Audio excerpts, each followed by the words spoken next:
Liliana strode the halls of the consortium, death dancing in her wake.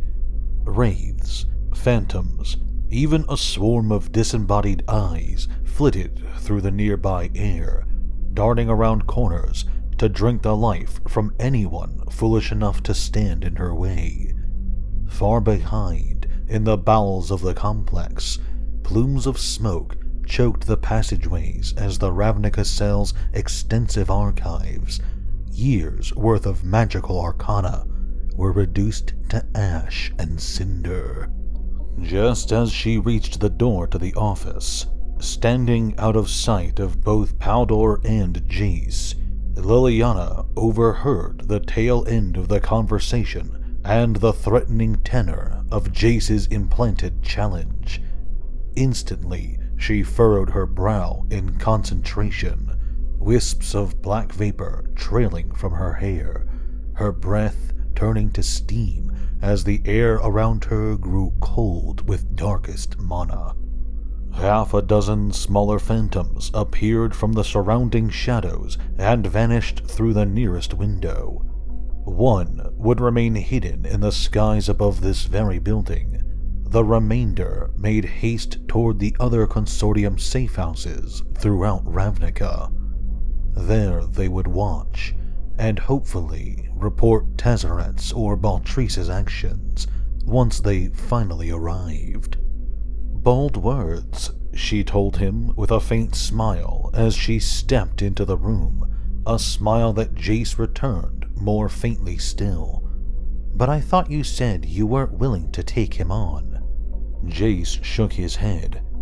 No, but if he's on guard, thinks we're coming for him, he, should take longer to start looking for us elsewhere. His breathing had quickened, his face fallen pallid. Jace? Liliana moved swiftly to his side, fear chewing at the base of her spine. Jace, are you all right? No, I don't think so. Only then did Jace allow his heavy cloak to fall open. Liliana gasped, hand flying to her lips, at the sight of the fletched bolt protruding from Jace's tunic, and the blood-stain spreading rapidly around it. Paldor, Jace said with a sickly grin, was actually a pretty good shot. She caught him as he collapsed, barely preventing him from slamming to the floor and perhaps jarring the bolt into a vital organ. She marveled, even as she moved to staunch the bleeding, at the strength and self-control it must have taken to hide his pain long enough to leave his message. Jace, she begged, stay with me. Her hands worked, pressing the hem of her own tunic to the wound. I don't know how to treat this. I'm not a healer. I know someone here who is, he gasped between clenched teeth. But I'm not sure I can manage to get there. The Sphinx? Liliana asked. Such a creature soaring over the peaked towers of Ravnica would draw a few eyes, but it wasn't any more unusual than a dozen other sights the citizens would see that day. Dismissed her, after she dealt with the guards. Brilliant, wasn't it? Jace chuckled, then shuddered as the bolt shifted against his ribs. Liliana stood. All right, whatever you do, don't fight this. Her voice was clear as ever, but her lips quivered of their own accord, as though reciting a litany separate from the words she spoke. Something rose from the floor by Jace's side, something wispy and insubstantial, a fume on the air that clung only vaguely to a humanoid shape. It reached out, not with a hand, but with its head, on a neck that stretched ever thinner, impossibly thin. A mouth that wasn't brushed against the young man's skin, and his body quivered with a shudder that had nothing to do with the pain of his wound. "Don't fight it," Liliana had said, yet how could he not? Its touch was unnatural, a blight as it flowed through flesh to caress him from within. At his strongest, Jace could have resisted easily, kept the phantasmal thing from infecting him. But as the pain flared in his wound, as his blood spilled across the floor, Jace struggled to gather his thoughts, to muster what power he had remaining, and failed. He felt it pour, liquid and cold, through his body, across bones and muscles. His every limb went numb, and the world grew subtly distorted, as though a gossamer veil had somehow unfurled between his mind and his eyes. "What did you do to me?" Jace demanded. He was startled to find that it hurt less to speak than it had moments ago, but also that a full second had passed after he thought the question before his lips and tongue formed the words. "You're possessed," Liliana told him, in much the same tone of voice she might have used to tell him he had something in his teeth. What? Relax, Jace. I've told him to obey your thoughts. You're still in control of your own body. Why would you... How do you feel?" Jace took a moment. The torment had indeed lessened, though he still winced at the feel of the inches of wood currently inside him. "A little better," he admitted. Liliana nodded. "He'll keep you insulated from the worst of the pain. Try to hold your body together so that walking doesn't cause any further damage. You won't be able to go far, but we should be able to get outside, wave down a carriage." "All right." Slowly, perturbed at the odd delay between intention and movement, he rose to his feet. He felt a faint surge of déjà vu, staggering, wounded from the complex. "We'd better get out of here. Liliana?" "What?" "Paldor, left sleeve."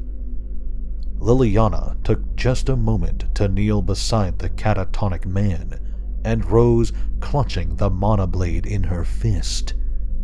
"What in Urza's name?" "Mana blade. Powerful. Could be useful.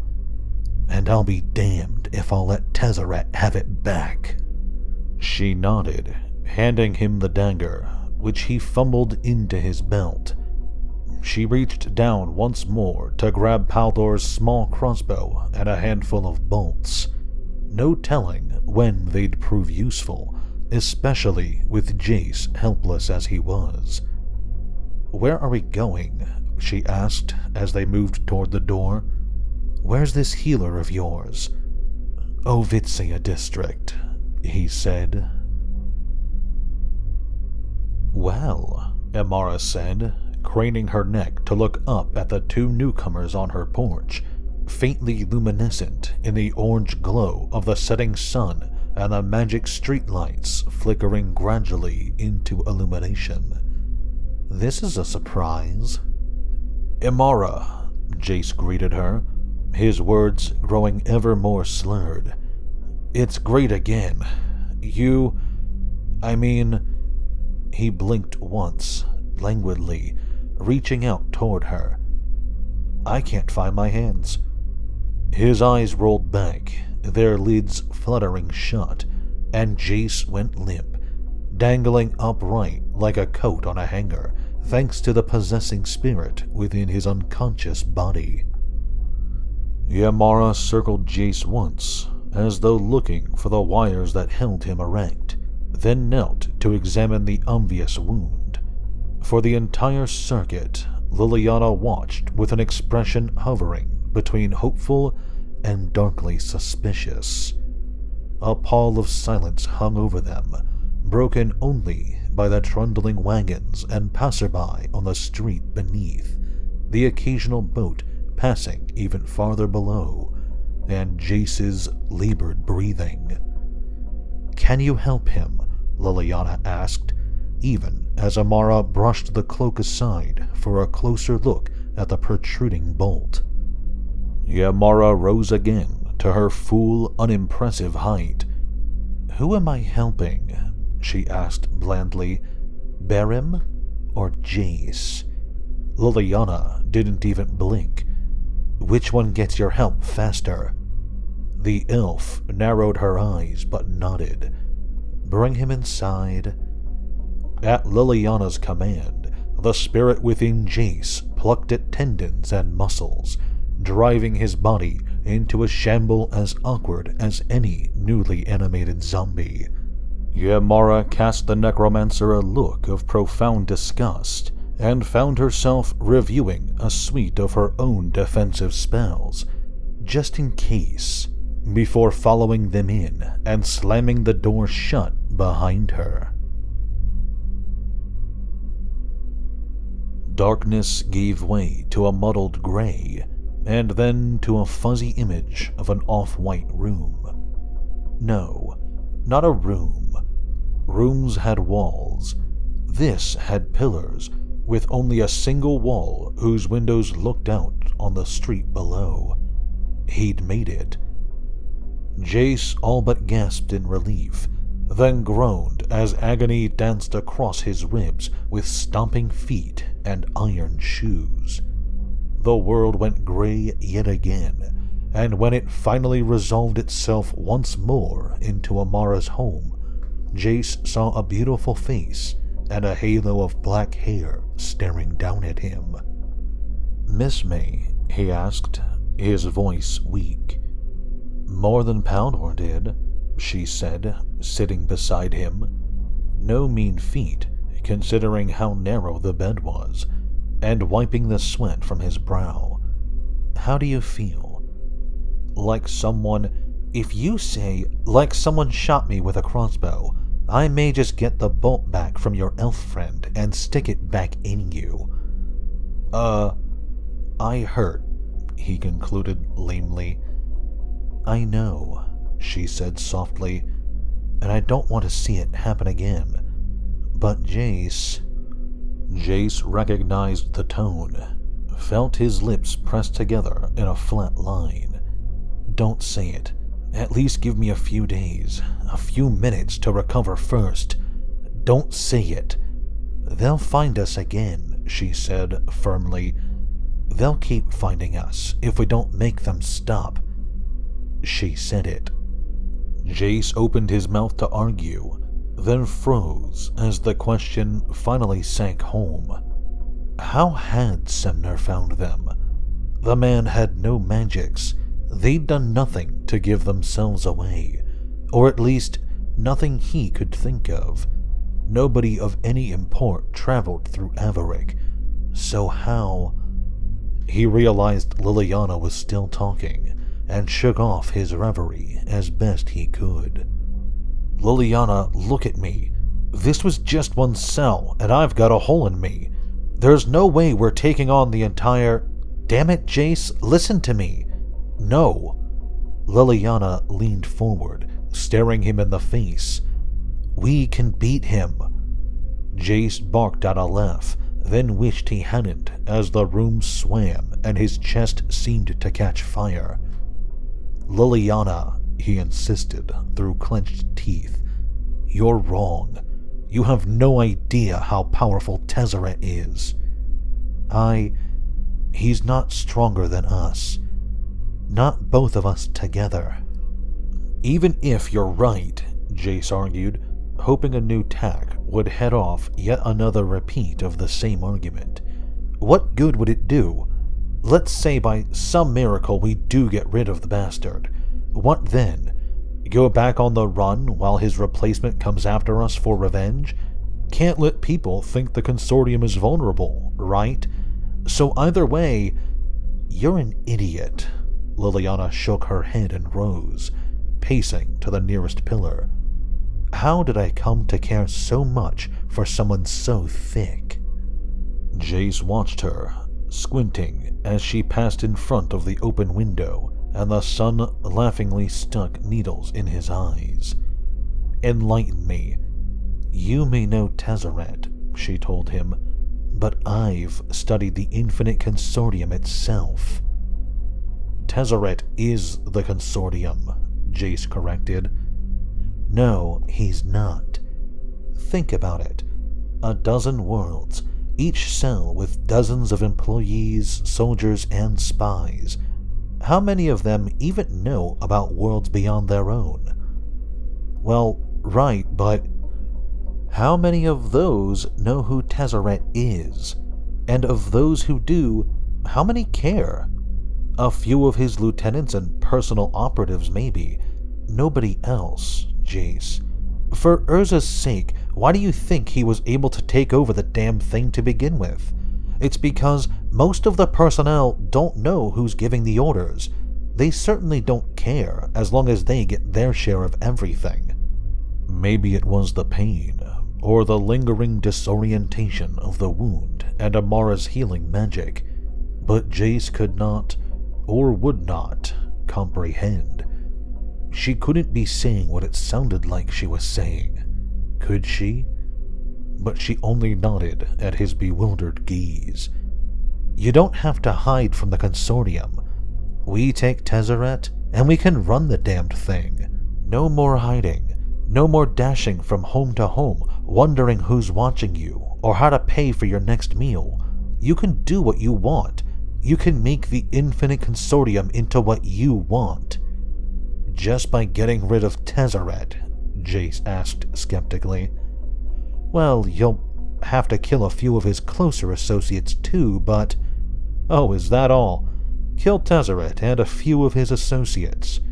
"What?" she asked, puzzled at the sudden bitterness in his tone. "I don't want to kill anyone anymore, Liliana. I certainly don't want either of us to die. And if we try this, we're going to do both. We're going to kill a few people, and then Tezzeret's going to kill us, and none of it will matter." "Jace." "No. Even if you're right about everything else, how would we do it? Do you know every world the Consortium touches? The location of every cell, the name of every leader? How to build those Sether tubes so you can feel if someone needs to reach us? We can't rule the Consortium, Liliana." "We can, once you pull that information out of Tezzeret's mind." "It's stupid, it's suicide, and it's not happening." Jace lay back in the bed, suddenly desperate for more rest. "I'm going back to sleep," he continued, "until I start feeling better. And then, if you're ready, we could talk about where to hide after we leave Ravnica." He winced at the sound, but otherwise gave no notice as Liliana snarled and vanished into the teleportation pillar. And damn it, he wouldn't feel bad about this. It was a stupid idea, asinine. The notion that they could somehow take the Consortium from Tezzeret was as ludicrous as taking on the Artificer himself. Liliana was fooling herself. But when the pain finally subsided enough for Jace to return to sleep, his dreams were dreams of power. "Damn him!"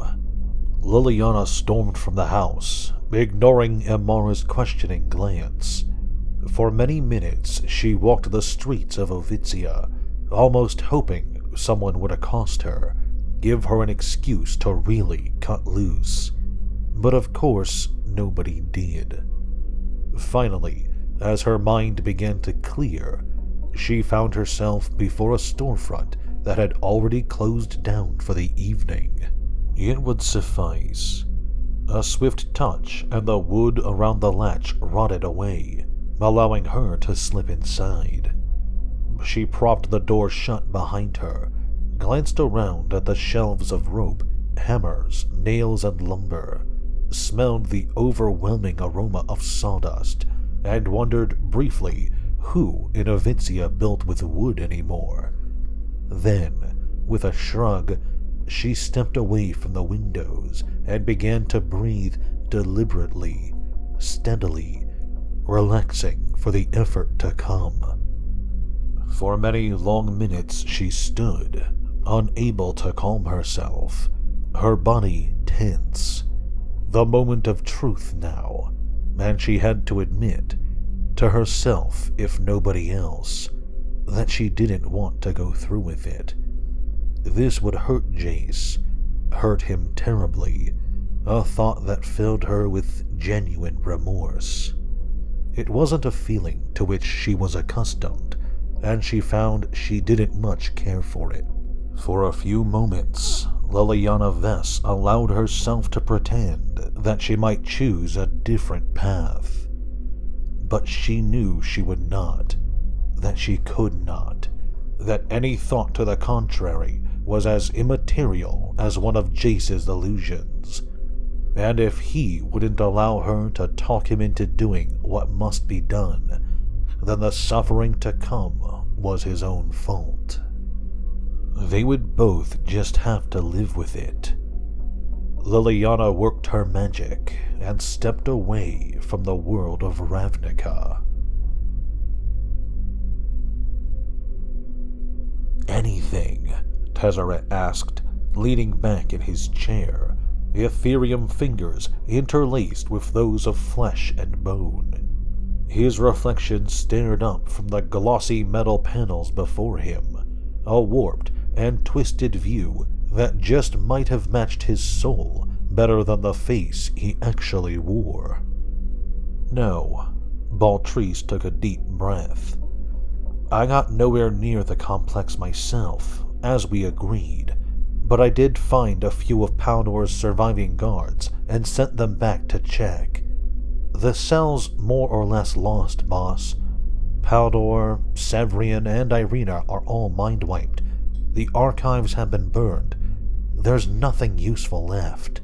Tezzeret screamed, cursing Bellerin's name in half a dozen languages, promising 1,000 different deaths to the young mage, to any who harbored him, to any who spared him so much as a kind word or a friendly glance. Cracks spiderwebbed the desk as his fist struck it, again and again, allowing a foul-smelling elixir of oils and blood to leak from the eldritch mechanism. Baltrice, who had witnessed more than one such display in her years, took a careful step back and prepared a simple spell to ward off any further projectiles that might indiscriminately come her way. None did, however, and the storm passed as swiftly as it had arisen, though the redness in his face and the quivering in his neck and jaw were more than sufficient evidence that it roiled still, just beneath the surface. Damn him, Tezzeret muttered, having exhausted all his more colorful curses. The Ravnica cell was one of my best.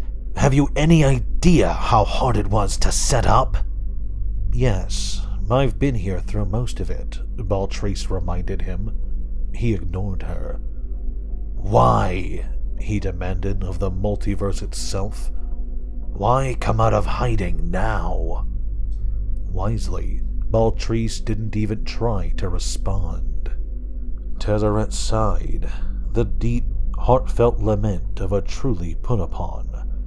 I was too kind, that was my problem. Too kind and too lazy. I should have made a greater effort to find him over the past years, and to put him out of my misery. As I told you more than once, Baltrice noted silently. Another sigh, and the room began to resound with the staccato beat of metal fingers on metal desk. And just as abruptly, he froze, a far-off look on his face, a look that Baltrice had seen many times before. Who? She asked him. Kamigawa, he muttered after a moment. Just what I need right now. I swear, if that damned rat shamans interfered with another of our shipments... Do you want me to deal with it? No, he told her. I'll handle it. It'll give me time to think, if nothing else. The room into which Tezzeret eventually walked was highly ornate. Silk curtains in bright hues, chosen to perfectly offset the darker rugs, draped the walls and the open doorways. Paper lanterns illuminated the chamber in a dim yet steady glow, and the scent of heavy incense was almost overwhelming. Standing before him, bowing low in a show of great respect, was a seemingly young woman clad in a dark kimono, her hair hanging loose around her ears. Only the narrowness of her features and the pale hue of that hair suggested a faint trace of the Tsukibito moonfolk in her ancestry. The third leader of the Kamigawa cell in as many years, she'd inherited a dangerous post, and Tezzeret honestly didn't think much of her long-term chances.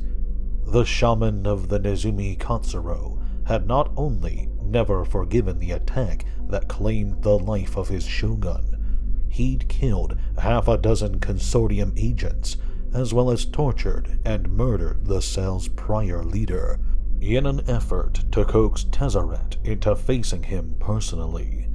His most recent challenges had been addressed to the metal-armed emperor, suggesting that he'd learned much from his interrogation of the prior cell lieutenant. Tezzeret, of course, couldn't be bothered to deal with the rat himself.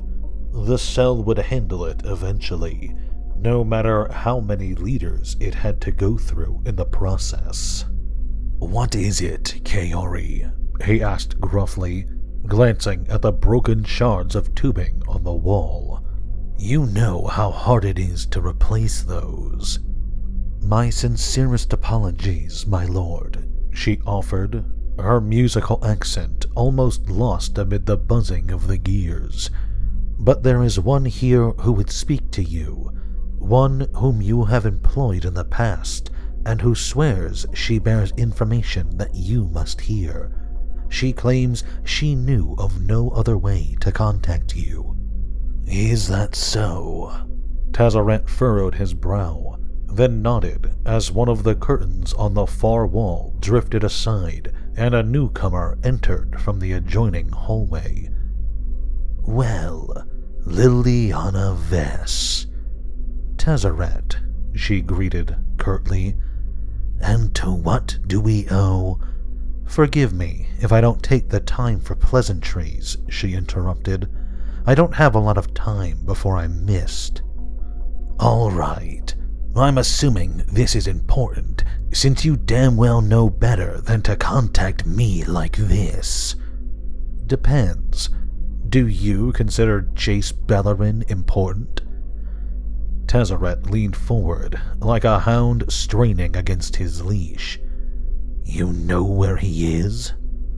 "Not exactly," she lied. "The ghosts from whom I've learned of his recent activities were not so specific. Either they don't know, or they have reason not to tell me. But they've told me much of his activities, past and recent, and I can tell you how to flush him out." The sun had set on Nat Alley. Or rather, the sun had set on one end of Nat Alley, for the longest thoroughfare in all of Ravnica saw neither dusk nor dawn at the same moment on each tip. Here on the ground, beneath the veritable webwork of bridges and suspended streets, the towering spires and floating platforms, the streets were ill-maintained, the structures dark and often dilapidated. Squatting in their midst like bloated spiders were numerous brothels, gambling halls, and bars that sold drinks unavailable or illegal topside. Nat Alley had to be as long as it was, for somewhere along its length a brave or foolish stranger could find for sale any goods or services imaginable, and a few inconceivable to any sane mind. Assuming, of course, that said stranger survived long enough to do so. In the darkest shadows on the night side of Nat Alley, 2 human men and a goblin woman sat in a poorly lit booth within one of the many nameless taverns along the street of iniquity. The floor was filthy, the table coated with the remnants of past meals. The ale was so watered down that any customer would certainly drown in it before consuming enough to get drunk. The food had never even been in the same general vicinity as a professional cook, and a fresh dose of vomit on the floor would actually have improved the bouquet. None of which mattered, since there wasn't a patron in the building who had come here for food or drink. Tezzeret, who had wisely chosen not even to touch his mug of whatever it was, produced a small leather pouch from a compartment on his belt and slid it across the table. The goblin snatched at it, opening it and examining the gold dust within. She blinked once, sniffed once, and then grumbled an affirmative to her companion. Unlike the goblin, and even Tezzeret, who looked as though they belonged here, the other human was impeccably shaved, his red hair slicked back, his black tunic and wine-hued leggings the height of fashion. Even his nails were manicured. And since he'd survived more than 3 minutes in Nat Alley dressed in such a fashion, he clearly had just the sort of connections Tezzeret needed. He smiled a charming, friendly smile at the goblin's report. "Excellent," he told Tezzeret. "I think we're in business then. Accidents?" The artificer knew precisely what the apparent non sequitur meant. Absolutely not. His own grin was wolfish. "Knives, fire, spells. Make a show of it. I want a blind man to be able to tell these people were murdered." The human and the goblin exchanged startled glances, then shrugged. He was the one paying, after all. "Then I think all that remains is to discuss names," the dandy said. Tezzeret reached into another pouch and removed a scrap of parchment, treated to burn instantly to ash the moment it came near an open flame. On it was the list Vess had given him. The artificer couldn't help but smirk at the thought of Jace's face when he found out.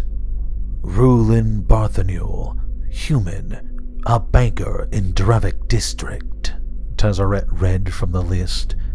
"Laphiel Karts, also human, also of Dravik. Eshton Navar, human, owns a tavern in Lurius. And Amara Tandris, elf of Ovitsia." Liliana glanced up from the table and the cup of fruit tea she'd barely touched as her host appeared from within the nearest pillar. "How is he?" she demanded. Imara waved a hand and otherwise ignored the question long enough to take a seat, as far down the table as she could without being overtly rude, and requesting a beverage of her own from the tiny construct servants. Only then did she turn again to her guest. "He's improving," she said simply. "Delighted to hear it," Liliana said, her tone suggesting nothing of the kind. "Of course, that's what you've said every time I've asked you for the past 2 days, but you still won't let me see him." "That's because when I let you talk to him the first time, you got him so riled up that I think you set him back almost a day," Imara retorted. "So how about you stop pestering me and him and let me do my work?" For several breaths they glared at one another, the tension finally breaking only when the construct clumped back into the room with the elf's juice. Imara took a large sip and then sighed, shaking her head. He really is doing a lot better, Liliana, but I don't want you going up there just yet. He still needs to rest a while. I've had a hard enough time convincing him that whatever it is you two need to do, it can wait until he's fully recovered. Would you go dashing into his chamber and undo all that work? Get him excited and running about so he can tear open an internal wound that hasn't had time to mend? Liliana grumbled something unintelligible and slumped back down in the chair. She failed to notice the elf's wince as the slender wood creaked beneath the unexpected impact. "You care for him a great deal," Amara said. It was not a question, yet she sounded unsure. "You sound surprised," the other objected. "I am," the elf admitted. "I don't tend to think of your sort as being all that compassionate." "My sort?" Liliana asked dangerously. "Human?" "Necromancer," Amara retorted.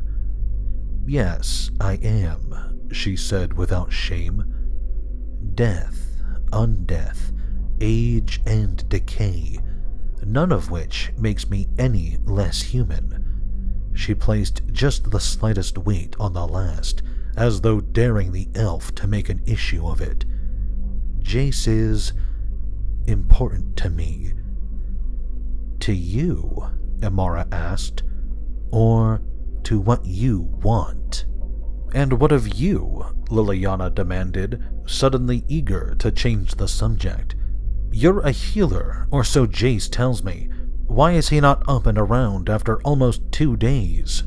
"I could mend his wounds more swiftly," the elf admitted, "but the bolt struck deep, uncomfortably near several organs that he wouldn't do well without. I've chosen to take the more careful route to ensure the inner damage is repaired before I seal the outer. The magic is at work, even as we speak.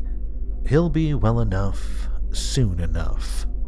"Thank you," Liliana said grudgingly.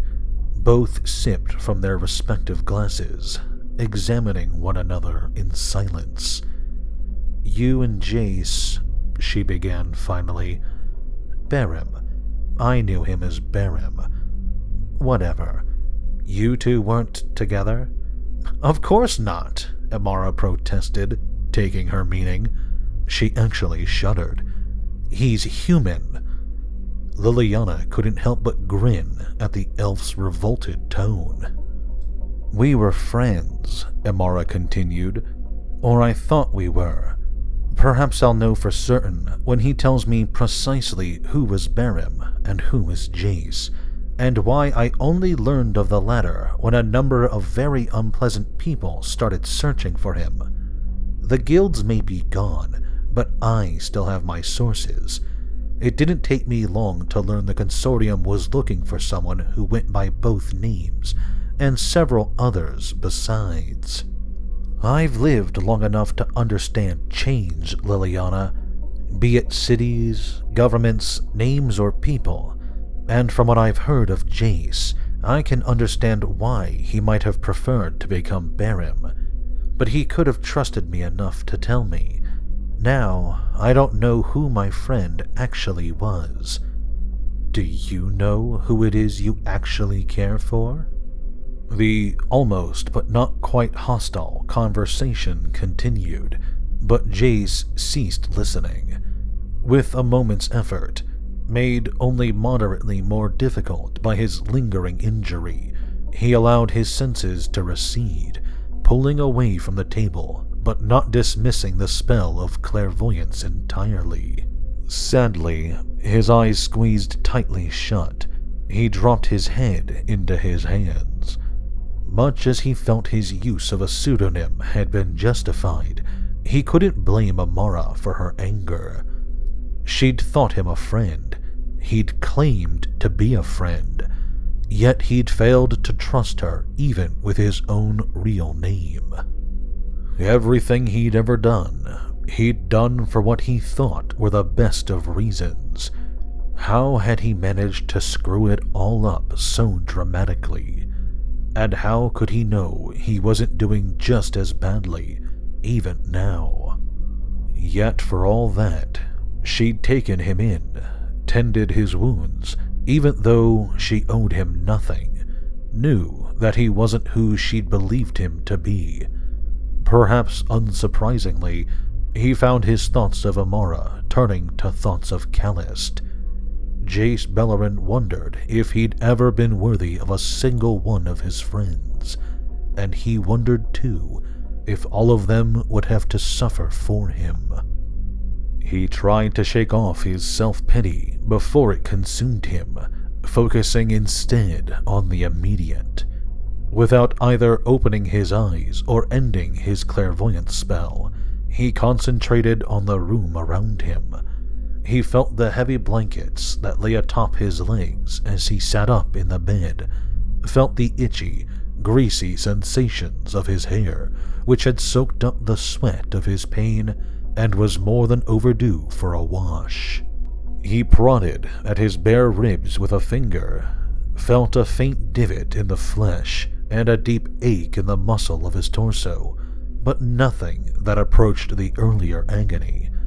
He remarked to himself on just how much he owed his elven host, then cut the thought short before it could drive him right back into the arms of the brooding funk he was struggling to evade. Gradually, he removed his fingers from the wound, letting his hands flop to the mattress beside him, but continued to poke at the injury with his mind. He dwelled on the sense of warmth that had flowed through him at the healer's touch, the taste of her mana flooding over his soul, the sensation of his flesh stitching itself together. For just an instant, his spirit quivered on the verge of discovery, an understanding of a new and brighter magic than any he had practiced before. The lingering pain in his wound lessened by a featherweight, and a part of Jace exulted, warmed by a spark of joy not in using the power for his own ends, but with the experience of a magic worth casting purely for its own sake.